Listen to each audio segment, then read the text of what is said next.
What's up, guys? Scott back again. This time, a little bit of a collection update video for you. I know I haven't been real consistent with the videos lately, but I'm going to get back in the habit of doing these again. I say that all the time, but let's just go ahead and get started.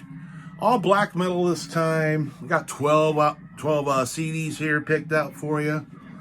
In the background, if you can hear it, kind of related to what's going on in today's video today, a band that we'll talk about. We got Necrophagia with Harvest Ritual. Yeah, man. Awesome shit.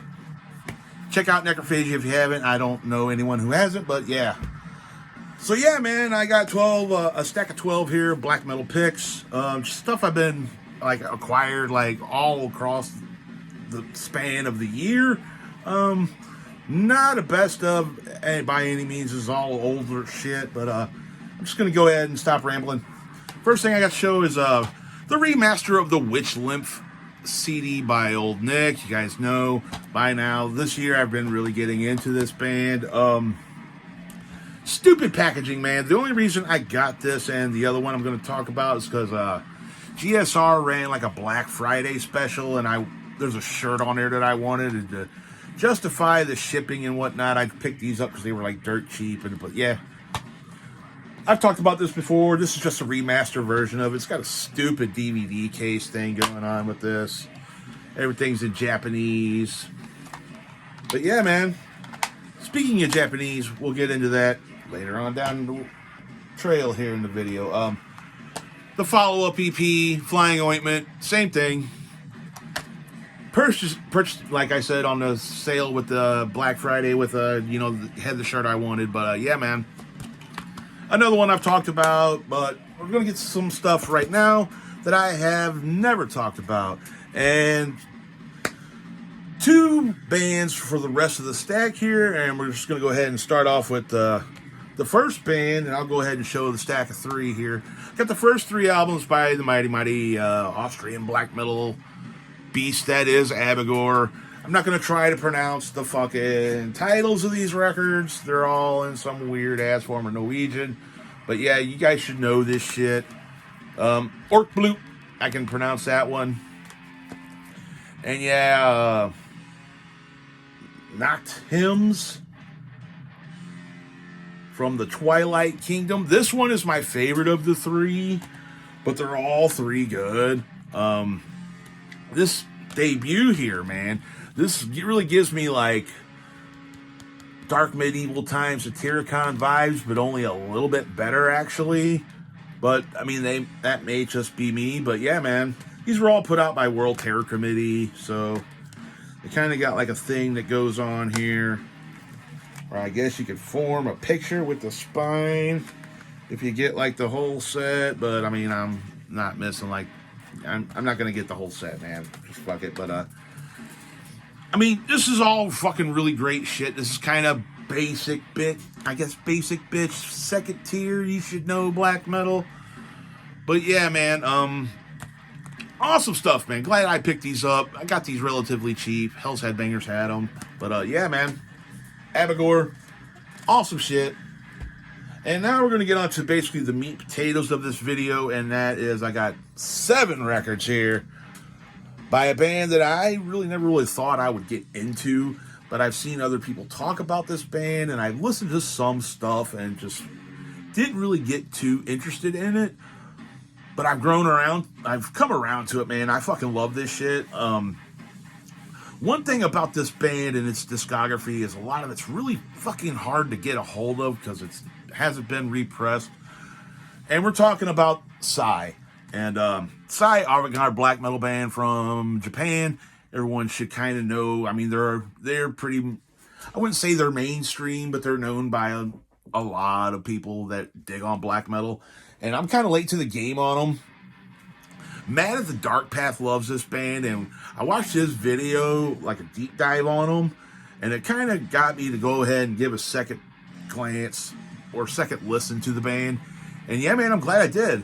So I'll show you where I started off, but chronologically, this is the first shit you can readily get available by him. It's the first 2 demos and like a Venom covers demo. compilation CD called Eastern Darkness. Very raw. You can tell the band hadn't really found its way yet with this stuff. But it's awesome shit, man. If you like raw black metal, I mean, there's no reason you wouldn't love this. It's weird. Sigh puts their own spin on black metal. They throw a lot of, like, you know, it's just like people have always said about this band. They are very, very Japanese, and you can tell by just listening to the music, man, because Japanese song structures, again, I'm not repeating it. I'm just kind of repeating everything that most people, like, fans of this band know. I mean, they put so much, they got different time signatures. They got different, it's just different sounding black metal. Like, these first two releases are straight up fucking second wave worship. But this is, I wouldn't say start here with this band unless you want to, like, see where they started off at. Because, I mean, they've become a completely different band throughout their discography. But yeah, man, Eastern Darkness, sorry about the glare. I'll try to do as best as I can with the glare, but no promises. But yeah, Eastern Darkness, pretty kick-ass. Good acquisition. Moving on to their first full length, another one that's, like, extremely readily available, and that's the classic Scorn Defeat. This sounds, you know, released on Death Like Silence, you know. Awesome shit, man. Just, you know, typical run-of-the-mill Norwegian worship black metal. Some great songs on here. I got the 2-disc set. That's, it's, I don't know. I haven't really listened to a lot of the second disc on here. I've been really listening to this digitally. There's the original cover art for it, which I think is fucking amazing. But Scorn Defeat's an awesome fucking, just kind of raw-ish black metal debut, man. Great shit. But the thing with this band, like, we're going to get into it now, is, man, their shit is fucking hard to find. I mean, you can get most of their albums on, like, streaming services, or you can, like, YouTube them.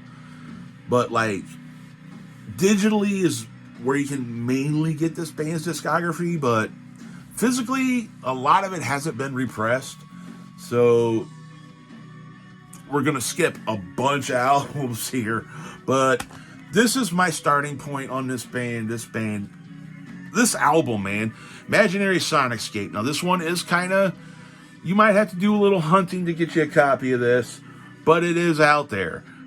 Why? Because it was, you know, released on Century Media. All the other stuff, I believe, was on Cacophonous Records, and a lot of their shit just is out of print and hasn't been, no one's bought the rights to release this shit. But anyway, off topic. Imaginary Sonic'scape. This is, like, a lot of people have said, this is their gateway album into this band. I'm no different. This is where I started off, because just everyone that I've ever seen talk about this band says this is where you should start, and holy shit, this is awesome. This is in the contention of probably my favorite of their shit, besides the next one I'm going to talk about. But holy shit, man. This is basically psychedelic black metal with, like, a regular old school kind of Merciful Fate sounding-ish heavy metal tinge. Great vocal performance by old boy Mirai, and the keyboards on this is probably some of the best use of keyboards I've heard in black metal ever. And that's saying a lot, because there's a lot of bands that do it. You know, you got your Emperors of the World, you got your, you know, more recently Stormkeep, the Moonlight Sorcery shit that's been coming out that's fucking amazing.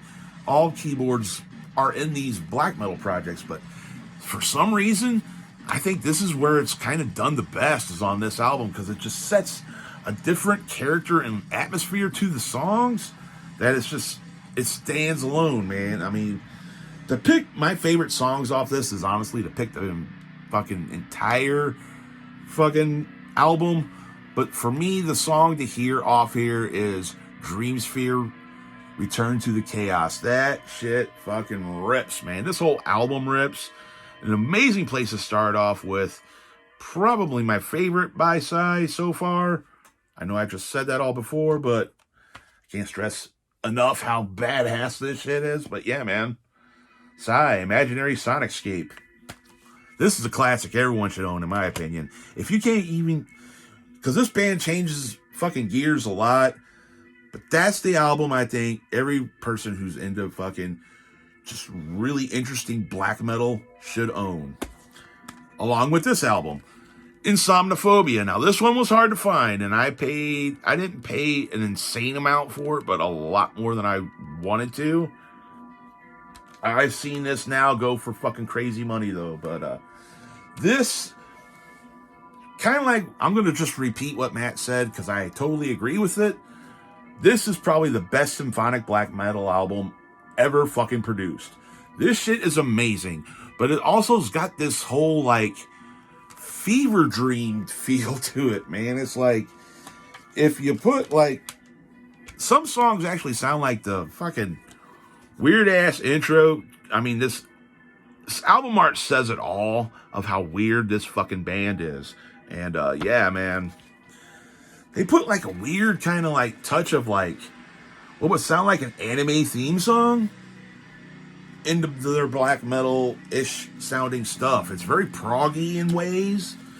It's fucking weird, man. It is weird, but weird in an amazingly good way.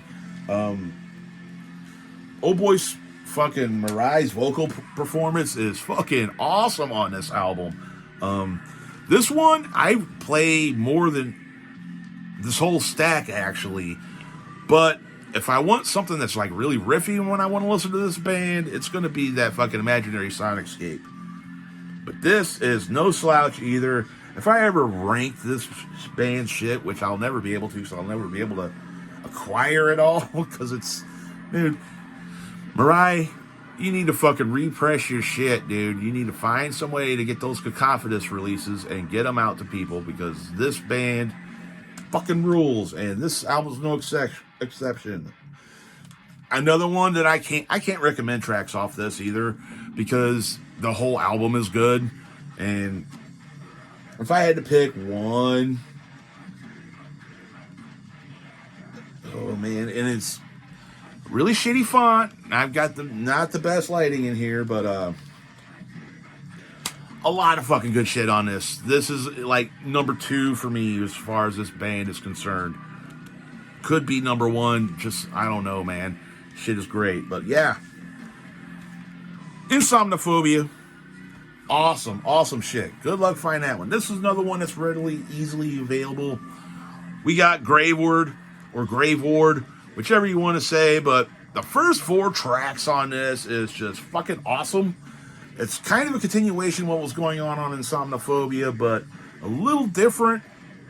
A lot of horns going on this one, because, I mean, I think Homeboy's married to, like, a saxophone player, but, another really fucking solid album. It's not a fucking every track is good album, but it's solid. It's the first 4 or 5 songs on this from,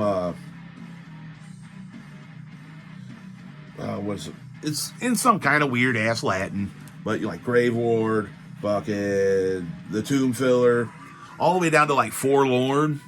Fucking great shit. After that, it's kind of like hit and miss.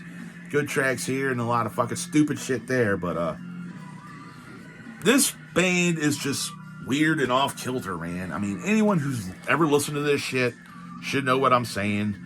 I shouldn't fucking ramble on and on and on about it, but yeah, man. Another solid addition to any Sigh collection, and another one that's really readily available. Graveward. Awesome shit. The next 2 are very readily available. So we got Heir to Despair. And talk about weird-ass album covers. Yeah. This is good stuff. It's very, very proggy and post-black metal-y, which normally would turn me right the fuck off about a band. I don't dig post-black metal. I fucking can't stand the fucking Death Heavens and fucking Liturgies and all that shit of the world. Those, my humble opinion, those bands can fucking eat a fucking bowl of fuck out of my ass, dude. Can't stand them. Yeah. But anyway, we're talking about Sigh, Heir to Despair. Crazy ass album art, like I was saying. I mean, old girl's got one arm bigger than. I mean, it's one of those find all the shit that's wrong with pictures. But the music on it's great, man. This is, again, to quote what's been said about this album, this pretty much sounds like the soundtrack to Losing Your Mind. And yeah, man, great shit. This is where the stuff with Sigh kind of gets touch and go with me, being the fact that they do a lot of the vocals in straight Japanese. But the music, man, the music is fucking great on this stuff, man. And yeah, this whole album's good. I wouldn't say it's a favorite. It would definitely be like mid-tier stuff for me as far as this band's discography is concerned. But yeah, still no slouch. Sigh, Heir to Despair. Awesome shit. And finally, we're going to end it off with the full length from this year, Shiki. Shiki's awesome. I love this album. It's definitely a departure. Not really a departure from like my favorite stuff by Sigh, but at the same time, it kind of is. All in Japanese, of course. Fucking great album art, man. The album art on this one is next to my favorite album art form, because it just suits this band like right down to the core, dude. Fucking awesome artwork, but yeah, man, a lot of it's in Japanese, so I don't know. I mean, even the fucking lyric sheet's in Japanese, bruh. So I don't know what you're saying, but you say it with such great passion, and the keyboard work on this is fucking out of this world. Playing flutes and all kinds of crazy shit, man. And yeah, man, the music on this is awesome. I just wish he would have sticked with, his English-speaking vocal approach. I mean, he's got the same vocal approach, but he's getting into using his native tongue. I mean, I don't blame him. Go ahead, man, if but, The music, though, like I said, the music on this, the first 4 tracks on this are straight up fucking bangers, man. This whole album's a banger. I listen to it a lot. It's one of those good kind of like chill to relax albums, but yet it's pretty intense as far as like the riffing and fucking his vocals are concerned. But I mean, you can't tell what the fuck the dude's saying because it's all in Japanese. But it's still awesome, man, and I love this shit. I love this band, man. I look forward to getting a lot more of their shit, and that album probably will make my end of the year list. Speaking of the end of the year list, I'm going to do 3 videos this year. I'm doing 30 albums because I picked up a lot of actually new shit this year. And yeah, man. That being said, all that rambling aside about Sigh, that's an amazing band. I can't believe I slept as long as I did on that band, but, you can't fucking listen to everything all the time, man. And yeah, man. Stay tuned for those 3 videos. I might do a couple more between to space them out so it's not just all end of the year. Because, I mean, everyone's doing their fucking list videos. And I usually used to wait for mine to the end of the year, like the beginning of the next year. But I'm just going to go ahead and try to knock them out this month here. And yeah, man. Let me know down in the comments what you think of these albums, my opinions on them. And yeah, let's get a discussion going. As always, if you're new to the channel, thanks for dropping by and checking out what I got to say. And yeah, man, until next time, see you in the next video later on.